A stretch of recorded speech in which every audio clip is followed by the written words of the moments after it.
Today, I invite you to do my makeup homework with me, and that's gonna be the classical graphic lips. Hello YouTube, my name is Vesta and I'm a student in the Beauty Academy working towards my professional certification as a makeup artist. On this channel, I share with you what I learned, my mistakes, observations, and hopefully progress. Stay with me if you would like to see if I can become a real professional. The good old classics, a lady with red lips. It always draws a lot of attention. It's a huge statement. It's what makes us feel confident. And of course, as a makeup artist, it's your job to be able to draw exquisite lips. However, it's not as simple as you think. Very often the pencil slides, the makeup moves, and a few seconds later, you turn out with the red face. Especially if you're going to a restaurant or talk to people, you have social interactions, you kiss people on cheeks. It's very important to make sure that your lipstick stays where it's intended to be. Let's first discuss what we're gonna use today. It's not just a lipstick. Here I have a lip moisturizer. Absolutely any will do. The important thing is that you apply it before the makeup, about 10 minutes prior. Here I have two different lip pencils. They are both red, however, one is darker and one is brighter. Here I have a red lip gloss, but it's not just a standard lip gloss. It's the one that's basically works as stain. It dries up on your lips within a few minutes, and then it's very hard to move. It's really good to apply for red lips because this will make your job easier. I also have a palette where I have quite an intense red. Actually, I have two reds. This red is, they both warm, but this one is more red, this one is more orange. We'll see, maybe we'll use both of them to create more depth and more texture. And of course, this whole makeup would be impossible without a powder. Ideally, if you have a translucent setting powder, but honestly, even just a finishing powder will do. In my case, I will be using a finishing powder. We will also use a lip brush. It's a thin brush that is made out of synthetic bristles, so it's designed specifically to use with gel and cream products. And as always, we do with every makeup, a palette and a spatula. Now let's get to it. Before doing any lip makeup, but especially the red lip makeup, it's extremely important to moisturize your lips. And once you feel that your lips really softened, you carefully remove it because you don't need your lips to be slidey. First thing we do, we prepare our tools, namely we sharpen our pencils with the special sharpener only suitable for the makeup. Remember that. There are two reasons why we do that. No, actually there are three reasons why we do that. Reason number one is we want the pencil to be as sharp as possible. It's really important, and the quality of your makeup will really depend on it. Reason number two, we want it to be sanitary, so we remove the old layer that had bacteria and everything else on it. Oh, and the reason number three, which is kind of the same as reason number two, if you had old lipstick of different shade, you make sure that you have clean products with no additional colors mixed in it. I've already done this makeup many times. However, I still have not submitted this exam yet, and this is not a very simple one, so I will be using a big light mirror. I'm sorry if it's a little bit disturbing for you. I will try to be as neutral as possible, but maybe this way you will see actually even better what I'm doing. I will start with my Makeup Forever pencil and I will outline my lips. What I want to do here is I want to actually make them bigger. To make them bigger, if we contour the lips all over, extending, let's say, 0.5 millimeter or 1 millimeter, we will look like a duck. The way we want to enlarge our lips is in the center. We only go up here and we go up here. And then, so the center part of the lips is the first where you are supposed to start. And then you connect to the outer parts of the lips. And sometimes you actually even make them smaller in this area. I won't be doing it today. I will use my natural colored area. And actually, when you look closely in the mirror, when you look at your lips, you will notice that the colored part is different from your anatomical part. Anatomical part is always a little bit bigger. You see, it's the area, it's the obvious contour of the lips, and for some reason there's no color in it. This will be a good indicator for you not to go out, not to go beyond this one. Even when you contour just your anatomical lip, it will look so much bigger. You won't want to make it even more so. So I will start with the upper one, and I will have to be silent here. So what I will do, I will just extend it a little, and I will keep the same proportion of the Cupid's bow. You can always make it more graphic.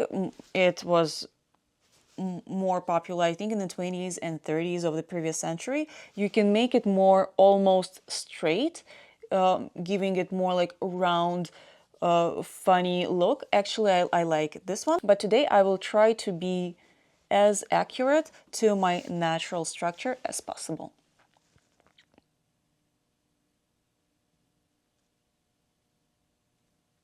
There is a misconception that you must draw the line in one go without lifting up the pen. It's not necessarily true. You absolutely don't have to do it. You can do it in very short strokes as long as the outer line is sharp and neat, you are good. Even if you go inside, it's fine. We will cover it later.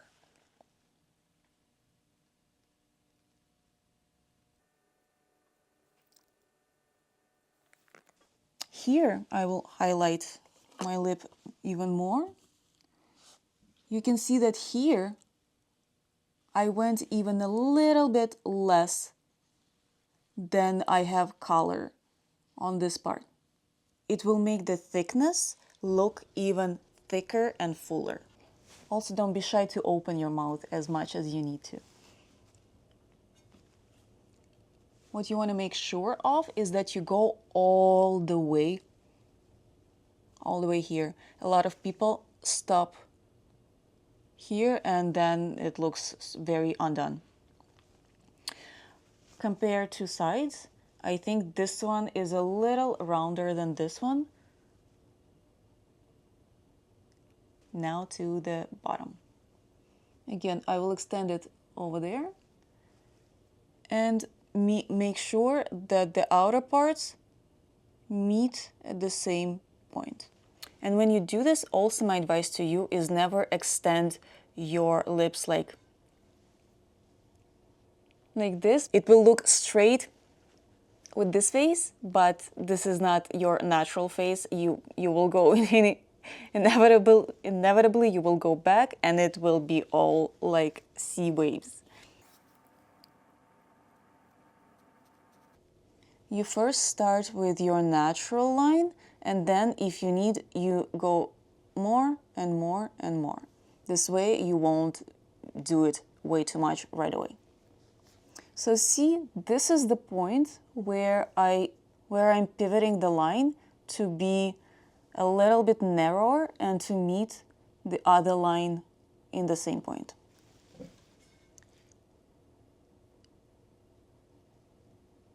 All right, the hard part is done. A secret that is used by makeup artists is taking a pencil and actually filling in your lips. Not perfectly even, you just Do it like this. Question 2, do you know why we just did this? Pause and write in the comments your thoughts. Once you've done it, I will tell you. So we do this to make sure our lip makeup is as long-lasting as possible. This product is dry, so it will stay on your lips longer and it will not let the other products migrate around the face. Now I'll take my stain. If you don't have a stain, you just take your normal regular lipstick. I find it much more convenient to use lipstick with a brush, because when you do it like this, the classical way, you don't really see the borders, and the touching surface is way too large for you to control every aspect of it. And it's fine when you're using semi-transparent pink lipstick, it's fine, but for a graphic red lip, you have to control each half a millimeter of where it goes. So my advice, use a brush, you will be much more precise. In my case, I will do the same. First of all, this is a stain that I use on other people. That's why I cannot transfer it directly on my face. So I will take the built-in applicator. I'll put enough product on the palette. And I will use my brush from here. So basically, you can do the same with your lipstick. We're not that different right now. We start filling the lips, and now we do it in an even layer without going outside, but trying to cover and touch the pencil as well. Make sure that the lipstick goes inside the lip as well, clearly not all the way in. The good rule of thumb here is you should make sure that when you talk and your lips move, everything that other people can see is covered with lipstick.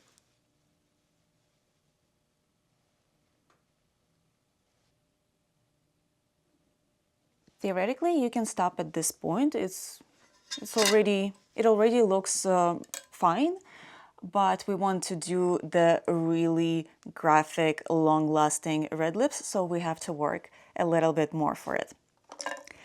Now we will take the powder.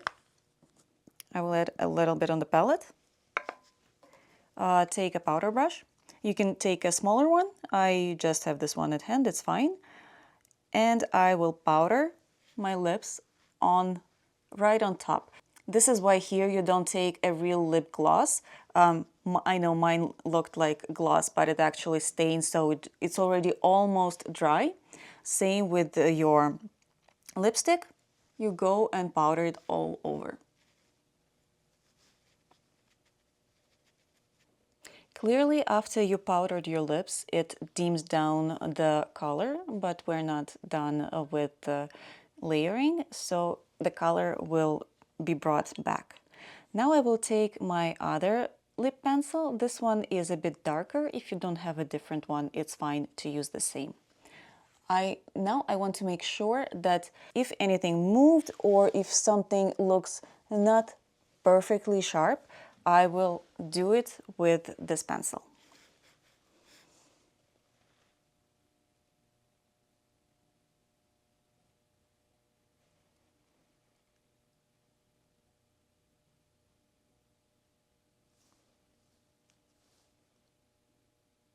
In the parentheses, I want to apologize for my light situation today. I'm afraid it might be a little bit too dark.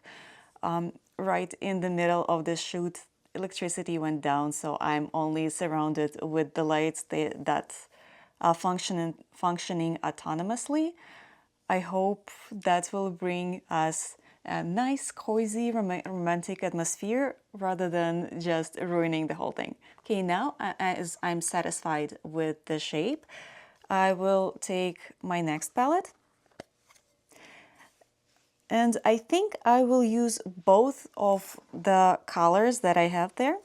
This one is a little bit more orange. This one is a little bit more dark red. To give our lips even more 3D effect, we want to make the outer part of the lips darker and the center a little bit lighter. That's why I will use the two colors. When doing red lips, we want to make sure that we don't see the pencil being contoured, being a separate line. It's not that type of makeup where we actually want to see it, so make sure if your lip pencil was not of a perfect shade, you cover it really well with the lipstick. It already looks more interesting with the color transitioning. I'm done with the darker part. Now I will take a lighter shade.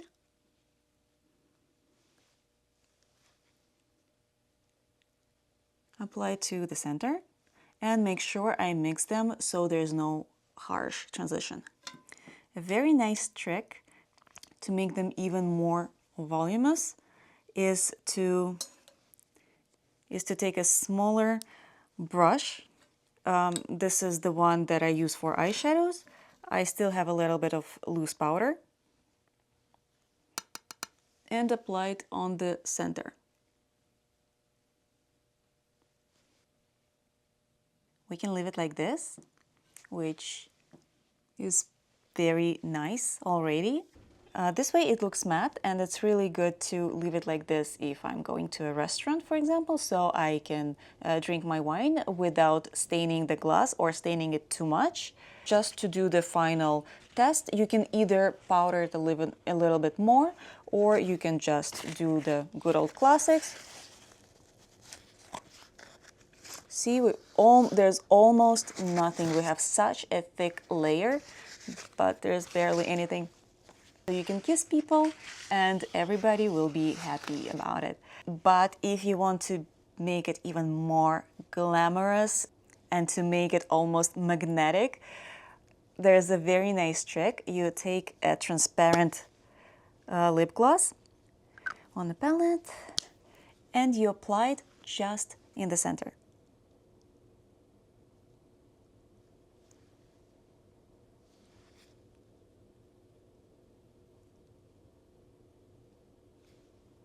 That gives it a very gorgeous, glamorous effect. You're pretty much ready for the red carpet. I hope you found this tutorial fun, useful, and not too dark. Please let me know what do you think if I'm ready to submit this one as an exam. Clearly, I need to do it on someone else, not on myself, which is a little bit different, but that's what makes it fun. That's what makes this job fun. Anyway, I really, really like doing red lips.